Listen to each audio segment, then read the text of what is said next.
మహిళా అభివృద్ధి ధ్యేయంగా వైఎస్ఆర్ కాంగ్రెస్ ప్రభుత్వం అనేక సంక్షేమ పథకాలు మహిళలకు అందించడం జరిగిందని కాకినాడ రూరల్ ఎమ్మెల్యే కురసాల కన్నబాబు తెలియజేశారు. అందులో భాగంగానే కాకినాడ జిల్లా కాకినాడ రూరల్ నియోజకవర్గం మండల కేంద్రం కరప జిల్లా పరిషత్ ఉన్నత పాఠశాల ఆవరణలో వైఎస్ఆర్ చేయూత వైఎస్ఆర్ ఆసరా చెక్కుల పంపిణీ కార్యక్రమం ఘనంగా జరిగింది. శ్రీ లక్ష్మీ సత్యబాబు అధ్యక్షతన జరిగిన కార్యక్రమానికి రూరల్ ఎమ్మెల్యే కురసాల కన్నబాబు ముఖ్య అతిథిగా పాల్గొని మహిళలకు డ్వాక్రా రుణమాఫీ 4వ విడత వైఎస్ఆర్ ఆసరా చేయూత చెక్కులను ఎస్సీ బీసీ ఎస్టీ మైనారిటీలకు వైఎస్ఆర్ చేయూత చెక్కులను పంపిణీ చేశారు.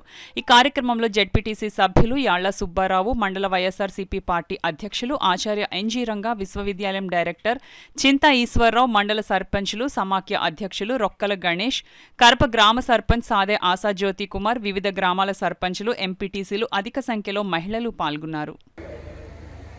ఒక్క ఆసరా కింద డ్వాక్రా రుణమాఫీగా ఈ నియోజకవర్గంలో కాకినాడ రూరల్ నియోజకవర్గంలో 160 కోట్ల రూపాయలు మీ అకౌంట్లో వేసిన విషయాన్ని తెలియజేస్తూ ఉన్నా. దానిలో ఒక్క కరప మండలంలోనే 55 కోట్ల 12 లక్షల రూపాయలు మీ అకౌంట్లోకి వచ్చాయి.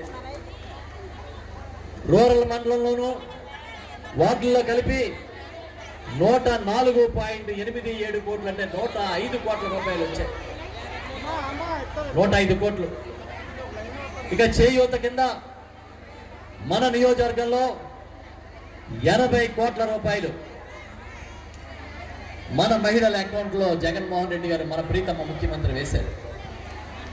దీనిలో కరప మండలంలో సుమారు 27 కోట్లు, రూరల్ మండలంలో సుమారు 54 కోట్ల రూపాయలు మీ అకౌంట్లోకి వచ్చింది.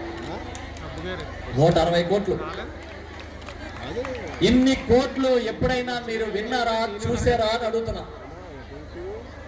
ఎక్కడైనా మీకు ఇతర రాష్ట్రాల్లో ఇస్తున్నట్టుగా మీకు ఎక్కడైనా పత్రికలో కానీ టీవీలో కానీ చదివారా అని అడుగుతున్నా.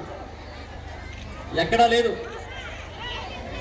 ఎందుకు వచ్చిందంటే ఒక్క జగన్మోహన్ రెడ్డి గారనే నాయకుడు ఈ రాష్ట్రంలో అధికారంలోకి రావడం వల్ల, వైఎస్ఆర్ పార్టీ అధికారంలో ఉండడం వల్ల వచ్చింది. అంతే, సింపుల్. వేరే లాజిక్ లేదు. అంతకుముందు ఎందుకు రాలేదు, ఇతర రాష్ట్రాల్లో ఎందుకు రావట్లేదు అని అంటే అక్కడ జగనన్న లాంటి నాయకుడు లేడు కాబట్టి రావట్లేదు. ఇక్కడ చెప్పిందంటే చేస్తాడనే నాయకుడు ఉన్నాడు కాబట్టి, మాట మీద నిలబడతాడు కాబట్టి వస్తూ